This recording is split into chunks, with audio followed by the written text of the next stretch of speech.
আসসালামু আলাইকুম ভিউয়ার্স, আপনারা দেখতে পাচ্ছেন এখানে একটা টেক্সট দিয়ে আমি একটা লোগো তৈরি করছি। গ্রেডিয়েন্ট কালার ইউজ করছি, দেখতেই পাচ্ছেন অনেক সুন্দর হয়েছে। তো এই সুন্দর ভিডিওটা বন্ধুদের মাঝে শেয়ার করবেন এবং বেশি বেশি লাইক কমেন্ট শেয়ার করবেন।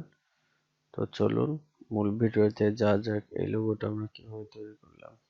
তো বন্ধুরা, আমাদেরকে ক্লায়েন্ট বলছে এটা ক্লায়েন্টের লোগোর নাম, এটা সে একটা স্যাম্পল দিছে। এরপরে আমাদেরকে বলছে একটা আইটি রিলেটেড বা টেকনোলজি রিলেটেড একটা লোগো নিবি। তো আমরা বরাবরের মতন আজকেও আমরা লোগো ডিজাইন করব। তো চলুন, তো এখন দেখতেই পাচ্ছেন এই স্যাম্পলটা আমি এখানে তুললাম, আর এই যে টেক্সটটা মানে অর্থাৎ লোগোর যে নাম, সেই নামটাকে আমি এখানে দেব। অবশ্যই আমি ফন্টটাকে চেঞ্জ করব। এখানে আমার ক্যারেক্টার আছে, আপনারা যদি এখানে যদি না পান, এই যে এখানে দেখেন আমি আর এর এখানে ক্লিক করলাম। ক্লিক করার পরে দেখেন এখানে আমাদের টেক্সট চেঞ্জ করা যায়। আর এখানে আমি যে ফন্ট কিন্তু আমি ইনস্টল দিয়েছি অনেক ফন্ট, আপনারা ইচ্ছে করলে ফন্টগুলো ইনস্টল দিতে পারবেন। তো এখানে অনেক রকম ফন্ট আছে, তো আমাদেরকে আইটি রিলেটেড ফন্ট দিতে বলছে। আইটি রিলেটেড ফন্ট একটু অন্যরকম টাইপের হয়, দেখতেই পাচ্ছেন। এগুলো যে আইটি নেক্সা বোল্ট, আমরা যে ফন্টটা ইউজ করলাম এখন সেটার নাম কি নেক্সা বোল্ট। আমরা গুগলে সার্চ দিলে এরকম এই নেক্সা বোল্ট ফন্টটা পেয়ে যাব। তো এরপরে আমি কি করব, এটাকে নিচে দিব, দেওয়ার পর টোটাল উপরটুকু এইভাবে নিলাম। আর নিচে এই যে কি টুল, যে টাইপ টুলস এর মাধ্যমে এইটুকু সিলেক্ট করে নিলাম, তারপরে ব্যাক স্পেস।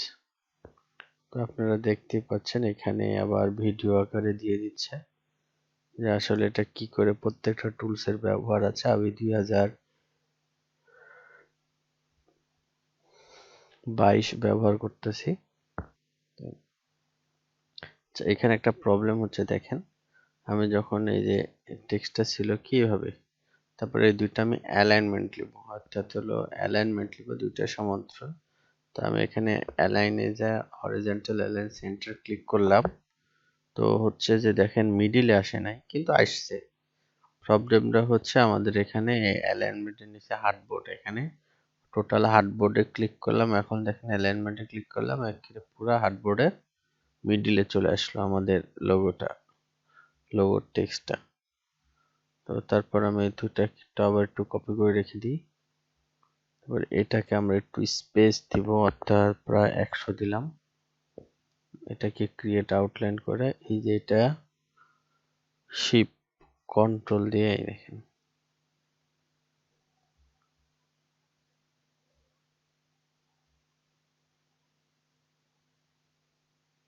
তারপর এখান থেকে আমি 200 নিছি। তো দেখেন একটু বেশি হয়ে গেছে, আসলে আমি একদম সমানে সমান নিব। তো এই জন্য কন্ট্রোল আর দিব, আর দিলে কি হলো এরকম ভাবে রুলার চলে আসলো। তো এই দেখেন এইভাবে নিলাম,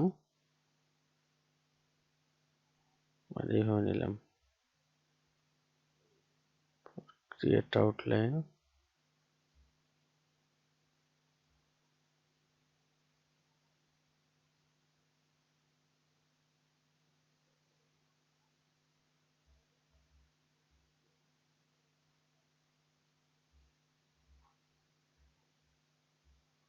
তো দেখতেই পাচ্ছেন একবারে ইকুয়াল ইকুয়াল সমান করে নিয়ে নিলাম।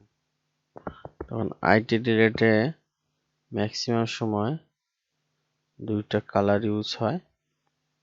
তো আমাদের এখানে কিন্তু ক্লায়েন্ট তার লোগোটা দিয়ে দিয়েছে, এই যে তার লোগো আসলে এরকম করে হবে, এইখানে হবে আর কি।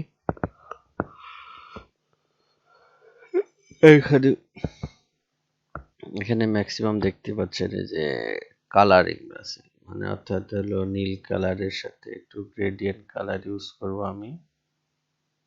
তো দেখতে পাচ্ছেন এখানে আমি কালারটা দিয়েছি গ্রেডিয়েন্ট কালার। আসলে গ্রেডিয়েন্ট কালার সুন্দর করে না দিলে কিন্তু অতটা ভালো লাগে না। তো এইভাবে দিয়েছি, আসলে আমাদের দেওয়া টার্গেট ছিল এইভাবে।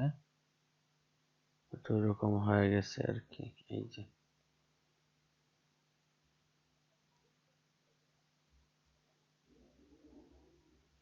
আচ্ছা,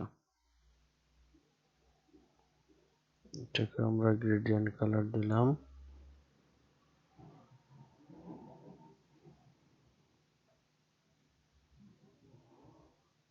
এই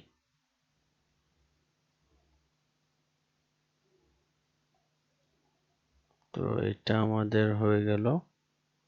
আর যদি মনে করি যে আমরা এটা দিব, তাহলে এটা দিব। এছাড়া আমরা অন্য একটা লোগো এখানে ইউজ করব। তো দেখেন এখানে আমি কি লোগোটি ইউজ করি। যেহেতু আইসি, আসলে আমরা আরসি, তাই না, দুইটা ওয়ার্ডের দুইটা কনসেপ্ট। তো আপনারা একটা কাজ করবেন, আরসি লোগো ডিজাইন দিয়ে আমি যদি সার্চ দিই,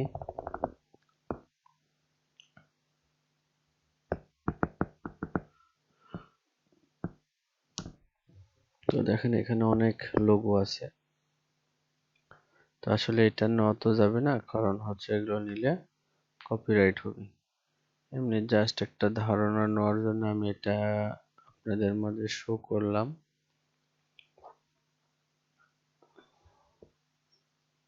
তো এটা সিলেক্ট করে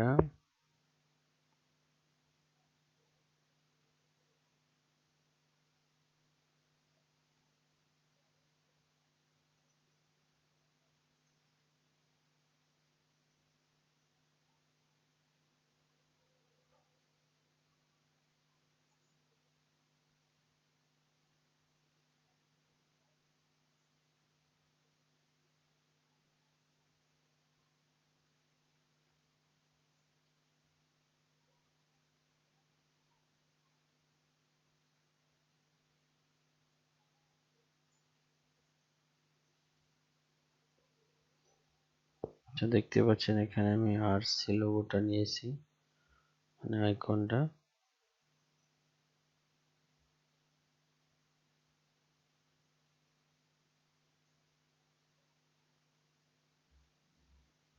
জাস্ট একটু স্মার্টলি দেওয়ার চেষ্টা করেছি।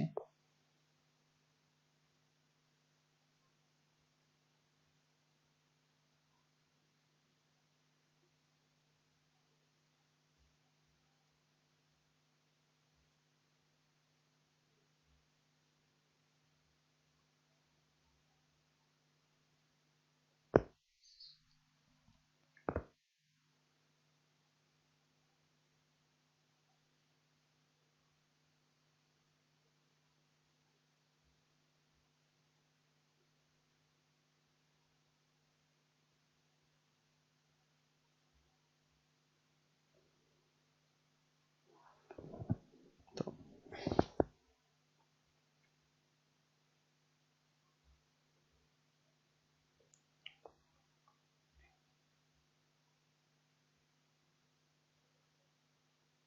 তো দেখতেই পেলেন আমার এই লোগোটা কিন্তু হয়ে গেছে।